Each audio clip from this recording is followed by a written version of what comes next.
Welcome to our channel success learn with Mala. நம்ம சேனலில் இது வரைக்கும் 6th to 12th வரைக்கும் இருக்கக்கூடிய இங்கிலீஷ் புக்கில் இருக்கக்கூடிய prose, poem, like supplementary and grammar part எல்லாமே நம்ம வீடியோஸை அப்லோட் பண்ணிகிட்டு இருந்தோம். ஸோ இப்போ வந்து பார்த்திங்க அப்படின்னா டிஎன்பிஎஸ்சி குரூப் 4 எக்ஸாம் அனௌன்ஸ் பண்ணியிருக்காங்க இல்லைங்களா. ஸோ அது ரிலேட்டடான வீடியோஸ் போட்டால் இன்னும் கொஞ்சம் யூஸ்ஃபுல்லாக இருக்கும் பார்க்குறவங்களுக்கு அப்படின்றதுனால ஸோ நம்ம வந்து டிஎன்பிஎஸ்சி ரிலேட்டடான வீடியோஸ் தான் இப்போ அப்லோட் பண்ணிகிட்ருக்கோம். ஸோ அதில் வந்து பார்த்திங்க அப்படின்னா நம்ம வந்து நம்மளுடைய சேனலில் 2 வீடியோ வந்து அப்லோட் பண்ணியிருக்கோம். ஒன்று வந்து பார்த்திங்க அப்படின்னா குரூப் 4 உடைய சிலபஸ் அப்லோட் பண்ணியிருக்கோம். அண்ட் அனதர் ஒன்று பார்த்திங்க அப்படின்னா குரூப் 4 சிலபஸில் தமிழ் கண்டென்ட் கொடுத்துருப்பாங்க இல்லைங்களா. தமிழில் வந்து 100 மார்க்ஸ் கேட்பாங்க இல்லைங்களா. அந்த தமிழில் இருக்கக்கூடிய டாபிக்ஸ் எல்லாம் எங்கெங்கே நம்ம படிக்கலாம் அப்படின்றது தான் நம்ம ஒரு வீடியோவை அப்லோட் பண்ணியிருக்கோம். ஸோ அந்த வீடியோவோட கண்டினியூவேஷன் தான் இது பார்ட் 2 நான் போடுறேன். ஸோ தமிழில் அழகு 1ல் இலக்கண பார்ட் கொடுத்துருப்பாங்க. அதில் இருக்கக்கூடிய டாபிக்ஸ் எல்லாம் எங்கே படிக்கணும் அப்படின்றது தான் இந்த வீடியோ இருக்குது. ஓகேங்களா. ஓகே, இப்போ பார்த்தீங்க அப்படின்னா இதில் வந்து இனர் எழுத்துக்கள் அப்படின்னு சொல்லி கொடுத்துருப்பாங்க. இதுக்கு முன்னாடி இருக்கக்கூடிய ஒரு டாபிக் என்ன அப்படின்னு பார்த்தீங்கன்னா லகர, லகர, நகர, நகர வேறுபாடுகள் கொடுத்துருப்பாங்க சரிங்களா. அதனுடைய கண்டினியூவேஷன் தான் இந்த வீடியோ. அதாவது தமிழில் 100 மார்க்ஸ் நம்ம 100 மார்க்ஸ் கொஷின்ஸ் இருக்கும் சரிங்களா. 100 கொஷின் இருக்கும். ஸோ அந்த 100 கொஷினும் எங்கேருந்தெல்லாம் கேட்பாங்க அப்படின்றதுக்காக நமக்கு சிலபஸில் வந்து சப்டாபிக்ஸ் நிறைய கொடுத்துருப்பாங்க. ஓகேங்களா. அதில் அழகு 1ல் பார்த்திங்க அப்படின்னா இலக்கணம் பகுதி கொடுத்துருப்பாங்க. இலக்கணத்துலேருந்து நமக்கு வந்து 25 கொஷின்ஸ் வந்து கேட்பாங்க அப்படின்னு நம்ம வந்து எதிர்பார்க்கலாம். ஓகேங்களா. ஸோ அந்த 25 கொஷினுமே இலக்கணத்தினுடைய வகைகள், அதாவது எழுத்து இலக்கணம், சொல்லி இலக்கணம் 2 வகைகள் இருக்குது இல்லைங்களா. அதில் இருக்கக்கூடிய டாபிக்ஸ்லேருந்து தான் கேட்பாங்க அப்படின்னு கொடுத்துருக்காங்க. ஓகேங்களா. அதில் வந்து பார்த்திங்க அப்படின்னா நம்ம இப்போ பார்க்குறது வந்து பார்த்திங்கன்னா இனவெழுத்துக்கள் அப்படின்னு கொடுத்துருப்பாங்க. இந்த டாப்பிக்கை நம்ம எங்கேருந்தெல்லாம் படிக்கலாம் அப்படின்னு பார்த்திங்கன்னா 6th வந்து பார்த்திங்க அப்படின்னா 6th செகண்ட் டேர்மில் ஃபஸ்ட்டு லெசனும், அதே மாதிரி 6th ஓல்டு புக்கில் இருக்கக்கூடிய ஃபஸ்ட்டு டேர்மில் இருக்கக்கூடிய ஃபஸ்ட்டு லெசனும். ஓல்டு புக் அப்படின்னா என்ன அப்படின்றத நான் முன்னாடியே உங்களுக்கு லாஸ்ட் வீடியோவிலே சொல்லியிருப்பேன். பட் இருந்தாலும் இப்போயும் சொல்கிறேன். 2017 ஒரு எடிஷனை கொடுத்துருப்பாங்க சரிங்களா. அந்த புக்கு தான் ஓல்டு புக். ஓகேங்களா. ஓல்டு புக்கும் படிக்கணுமா, நியூ புக் மட்டும் படித்தா போதுமா அப்படின்லாம் கொஷின் ரைஸ் பண்ண வேண்டாம். ஏன் அப்படின்னா நமக்கு கொடுத்துருக்கிறது இணை எழுத்துக்கள் அப்படின்ற ஒரு டாபிக் மட்டும்தான். இந்த டாப்பிக்கு எங்கெங்கெல்லாம் இருக்கோ அங்கெல்லாம் நம்ம படிக்கணும். அது ஓல்டு புக்காக இருந்தாலும் சரி, நியூ புக்காக இருந்தாலும் சரி. ஓகேங்களா. தென் நெக்ஸ்ட் வந்து பார்த்திங்க அப்படின்னா சுட்டெழுத்துக்கள் அப்படின்னு கொடுத்துருப்பாங்க. அது வந்து 6th செகண்ட் டேர்மில் இருக்கக்கூடிய 3rd லெசனில். ஸோ இது எல்லாமே நான் வந்து second term, first term plus இயல் 1, இயல் 2 இப்படி கொடுத்துட்டு சைடில் வந்து சுட்டெழுத்துக்கள்னு கொடுத்துருப்பேன். இது எங்கே இருக்கும் அப்படின்னு பார்த்தீங்கன்னா அந்த லெசனுடைய எண்டில் இருக்கக்கூடிய இலக்கண பார்ட்டு. ஓகேங்களா. தென் 6th ஓல்டு புக்கில் இருக்கக்கூடிய இயல் 1. ஓகேங்களா. பருவம் 2 இயல் 1. தென் வினா எழுத்துக்கள் வந்து 10th இயல் 5 வினா விடையின் வகைகள் சொல்லி கொடுத்துருப்பாங்க. அதே மாதிரி 7th 3rd டேர்மில் செகண்ட் லெசன். ஓகேங்களா. தென் 6th செகண்ட் டேர்மில் 3rd லெசன். அதில் வினா எழுத்துக்கள்னு கொடுத்துருப்பாங்க. ஓல்டு புக் அப்படின்னா நான் சைட்லேயே ஓல்டு அப்படின்னு சொல்லி மென்ஷன் பண்ணியிருக்கிறேன். 10th ஓல்டு புக்கில் வந்து இயல் 4ல் வினா விடை வகைகள் இருக்கும். ஸோ அப்போது 10th நியூ புக்கில் லெசன் 5ல் இருக்கக்கூடிய வினா விடை வகைகளும் எடுத்து படிச்சுக்கோங்க. அதே மாதிரி 10th ஓல்டு புக்கில் இருக்கக்கூடிய இயல் 4ல் இருக்கக்கூடிய வினா விடை வகைகளும் படிச்சுக்கோங்க. எல்லாமே டெஃபனேஷன் ஒன்றா தான் இருக்கும். பட் எக்ஸசைஸ் கொடுத்துருக்கக்கூடிய எக்ஸாம்பிள் சென்டென்ஸ் மட்டும் வேறு வேறு இருக்கும். ஸோ சென்டென்ஸை பார்த்துக்கிட்டிங்கன்னா உங்களுக்கு ஈஸியாக இருக்கும். தென் 6th ஓல்டு புக்கில் வந்து பருவம் 2, தென் இயல் 3 இலக்கணமும் மொழித்திறனும். ஓகேங்களா.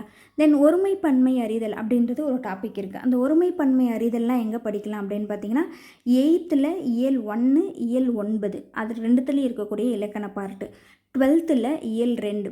ஸோ லாஸ்ட் வீடியோவிலே நான் மென்ஷன் பண்ணியிருப்பேன். 6th 10th வரைக்கும் தானே நமக்கு சிலபஸில் கொடுத்துருக்காங்க. ஏன்னா சிலபஸில் நீங்கள் பார்த்தீங்க அப்படின்னா 10th வரைக்கும் இருக்கக்கூடிய போர்ஷன்ஸ் தான் கொடுத்துருப்பாங்க. பட் நம்ம வந்து 12th வரைக்கும் இருக்கிறதுமே படிக்கணும். ஓகேங்களா. ஸோ 12th வரைக்கும் நம்மளுடைய சிலபஸில் இருக்கக்கூடிய கண்டென்ட்டை நம்ம அதில் படித்து தான் ஆகணும்.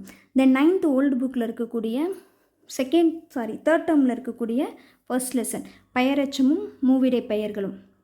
தென் 6th ஓல்டு புக்கில் இருக்கக்கூடிய 6th old book 3rd term இயல் 2 இலக்கணமும் மொழித்திறனும். தென் 6th old book 3rd term இயல் 3. நெக்ஸ்ட் வேர்ச்சொல், வினைமுற்று, வினையெச்சம், வினையாளனையும் பெயர், பெயரெச்சம் இது நம்ம படித்தே ஆகணும். இதிலிருந்து வந்து பார்த்திங்க அப்படின்னா மேக்ஸிமம் 4 to 5, 4லேருந்து 5 அந்த கொஷின்ஸ்லாம் நம்ம வந்து எதிர்பார்க்கலாம். ஒன்று 4 இல்லை 5 கொஷின்ஸ் இதில் வந்து வரத்துக்கு வாய்ப்புகள் இருக்குது. 10th இயல் 5 ஸோ மொழியை ஆள்வோம்ன்றதில் வேர்ச்சொல் கொடுத்துருப்பாங்க. 9th இயல் 1ல் அதே மாதிரி டாபிக் கொடுத்துருப்பாங்க. மொழியை ஆள்வோம் வேர்ச்சொல் அப்படின்னு இருக்கும். 9th இயல் 2ல் வந்து துணை வினை அப்படின்னு சொல்லிட்டு ஒரு டாபிக் கொடுத்துருப்பாங்க. 9th இயல் 9ல் இருக்குது மொழியை ஆள்வோம் அப்படின்னு கொடுத்துருப்பாங்க. அதில் வந்து வினைப்பகுதியை எச்சமாக மாற்றுதல் அப்படின்ற ஒரு டாபிக் இருக்கும். இது எல்லாமே கிராமர் பார்ட், ஓகேங்களா? அதாவது இலக்கண பகுதியில் இருக்கும். 8th இயல் 2 8th இயல் 2ல் எச்சம் அப்படின்ற ஒரு டாப்பிக்கும் படிக்கணும். வினைமுற்று கூறிய வேர்ச்சொல்லி எச்சம், ஓகேங்களா? தென் 7th வந்து செகண்ட் டேர்ம் ஃபர்ஸ்ட் லெசன் வேர்ச்சொல். அதே மாதிரி 7th second term third lesson. 12th fourth lesson வேர்ச்சொல். தென் 12 இதுக்கப்புறம் பார்த்தீங்க அப்படின்னா old book. So 9th old புக்கில் ஃபஸ்ட்டு டேர்மில் second lesson. 9th old book second டேர்மில் ஃபஸ்ட் லெசனும் படிக்கணும், செகண்ட் லெசனும் படித்திருக்கணும். தென் 7th ஓல்டு புக்கில் 7th old book second term third lesson. அதில் கொடுத்துருப்பாங்க பாருங்கள், வினையெச்சம், பெயரெச்சம், வினைமுற்று, இது எல்லாமே படிச்சுக்கோங்க. இது எல்லாமே ஓல்டு புக்லேயும் இருக்கும், நியூ புக்லேயும் இருக்கும். இப்போ வினையெச்சத்துக்கு ஒரு டெஃபினேஷன் கொடுத்துருக்காங்க அப்படின்னா அதே சேம் டெஃபினேஷன் தான் நியூ புக்லேயும் இருக்கும், ஓல்டு புக்லேயும் இருக்கும். பட் கீழே எக்ஸாம்பிளுக்குன்னு ஒரு சில சென்டென்ஸ் கொடுத்துருக்காங்க இல்லையா, அந்த சென்டென்ஸை தரவாக படிச்சுக்கோங்க. ஏன்னா அந்த சென்டென்ஸை பேஸ் பண்ணி தான் நமக்கு கொஷினே கேட்குறாங்க, சரிங்களா? தென் எதிர்ச்சொல் அப்படின்ற ஒரு டாபிக் கொடுத்துருப்பாங்க. எதிர்ச்சொல்லை பொறுத்த வரைக்கும் நம்ம வந்து எங்கேருந்து படிக்கணும் அப்படின்னா நமக்கே தெரியும், செயல் பகுதி இருக்குது இல்லைங்களா? ஒவ்வொரு செயல் பகுதி முடித்தோடனே பிரித்து எழுதுக, சேர்த்து எழுதுக, எதிர்ச்சொல் அப்படின்னு கொடுத்துருப்பாங்க. ஸோ அது எல்லாமே 6th 12th வரைக்கும் படிக்கணும். இதில் ஸ்பெசிஃபிக்ஸாக 7th புக்கில் 7th லெசனில் பார்த்திங்க அப்படின்னா எதிர்மறை சொற்கள் அப்படின்னு கொடுத்துருப்பாங்க. ஸோ அதையும் பார்த்துக்கோங்க. தென் ஓல்டு புக்கில் வந்து பார்த்திங்க அப்படின்னா தேர்ட் யூனிட் தேர்ட் டேர்மில் இருக்கக்கூடிய மொழித்திறன். தென் 6th ஓல்டு புக்லேயும் வந்து பார்த்திங்க அப்படின்னா தேர்ட் டேர்ம் இயல் 1, ஓகேங்களா? இலக்கணமும் மொழித்திறனும். தென் லாஸ்ட் தான், அதாவது அழகு 1னுடைய லாஸ்ட்டு. ஸோ தமிழ் சிலபஸில் யூனிட் 1 லாஸ்ட் டாபிக் அப்படின்னா வினைச்சொல், 2 வினைச்சொற்களின் வேறுபாடு அப்படின்றது எங்கே படித்தா போதும் அப்படின்னா 6th தேர்ட் டேர்மில் ஃபஸ்ட்டு லெசனில் 4 வகை சொற்கள்னு ஒரு டாபிக் இருக்கும். அது ரொம்ப ஈஸியாக தான் இருக்கும். ஸோ அதை படிச்சுக்கிட்டே போதும். ஸோ இப்போது பார்ட் 1ம் பார்ட் 2ம் பார்த்திங்க அப்படின்னா அழகு 1 ரிலேட்டடான இருக்கக்கூடிய வீடியோஸ் தான். பார்ட் 1 வீடியோஸ் வந்து நம்மளோட வீடியோவில் டிஸ்கிரிப்ஷனில் கொடுக்குறேன், பார்த்துக்கோங்க. இந்த பார்ட் 1ம் பார்ட் 2ம் படிச்சிட்டிங்க அப்படின்னா தரவாக பார்த்துட்டு இந்த டாபிக்ஸ்லாம் இருக்கக்கூடிய டெக்ஸ்ட் புக்கை எடுத்து ஈஸியாக ரிவைஸ் பண்ணிட்டீங்க அப்படின்னா நமக்கு வந்து 25 மார்க் கன்ஃபார்மாக கிடச்சிரும், ஓகேங்களா? ஏன்னா 25 கொஷின் அதுலேருந்து கேட்குறாங்க. ஸோ கண்டிப்பாக நமக்கு வந்து பார்த்திங்க அப்படின்னா 25 மார்க்ஸ் கிடச்சிரும். ஸோ ஆனால் ஒரு கொஷினுக்கு 1.5 மார்க். பட் நான் வந்து எதுக்கு 25ன்னு சொல்கிறேன் அப்படின்னா 1-2 நமக்கு மிஸ் ஆனால் கூட 25 மார்க்ஸ் 25 to 30 மார்க்ஸ் நமக்கு கிடச்சிரும், சரிங்களா?